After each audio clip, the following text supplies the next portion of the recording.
अस्सलामु अलैकुम वरहमतुल्लाहि वबरकातुहू।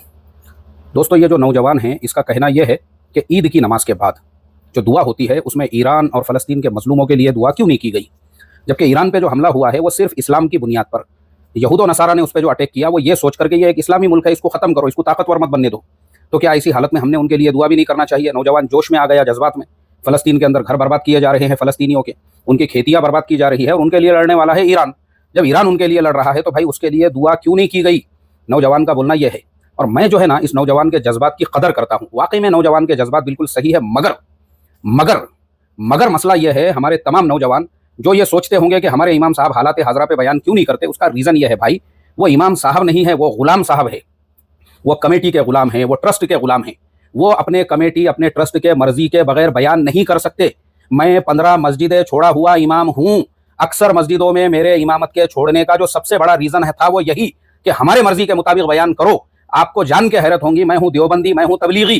अब तबलीग वाला आदमी हूँ तो तबलीग की ही मस्जिद में इमामत करूंगा। अब तबलीग के मस्जिद में तबलीग के उन्वान पे बात करते हुए तबलीग के मरकज़ का मैंने तस्करा किया।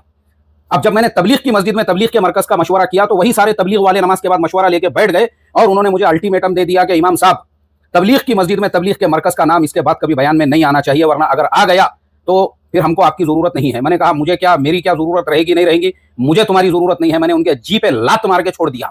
वजह यही है भाई, मैं आपको आज के भी हालात बताता हूँ। अभी मुझे शबे कदर में एक मस्जिद के अंदर तबलीग वालों की ही मस्जिद से बयान करने के लिए दावतनामा आया, तो मैंने उनको यही कहा, मैं बयान में कोरिया की, जापान की, ईरान की, अफगानिस्तान की, दुनिया भर की मिसालें बयान करूंगा। नहीं नहीं नहीं नहीं बोले भाई, हमको तो 6 नंबर के अंदर की बात करने वाला आदमी चाहिए। तो मैंने कहा फिर जिसको बुलाना है बुलाओ।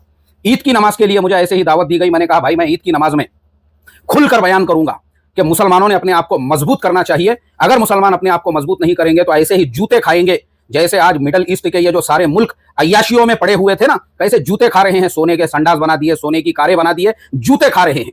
और ईरान ने क्या किया, अपनी ताकत, अपनी एनर्जी खुद को मजबूत बनाने के ऊपर लगाया, तो आज ईरान दुश्मनाने इस्लाम को मुंहतोड़ जवाब दे रहा है। मैं बोला मैं बयान ऐसा करूंगा। नहीं नहीं नहीं, बोले भाई ऐसा बयान करने वाला मौलाना अपने को नहीं चाहिए, 6 नंबर के अंदर बयान करते होंगे तो आ जाओ बोले।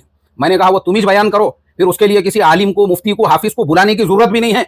तुम्हारा ही एक आधा जिम्मेदार होगा जिसके 2-4 बार 4 महीने लगे हुए हैं, उसको खड़े करो ना। क्यों किसी आलिम को, मुफ्ती को वहां पे बुला रहे हो बयान करने के लिए? तो खुलासा कलाम ये है, ये जितने नौजवान ये सोचते हैं ना हमारे इमाम साहब, अरे तुम्हारे इमाम साहब ऐसे ऐसे टॉपिक पे बयान कर सकते हैं, मगर प्रॉब्लम यह है कि वो इमाम साहब अपने मर्जी से नमाज में सूरे नहीं पढ़ सकते।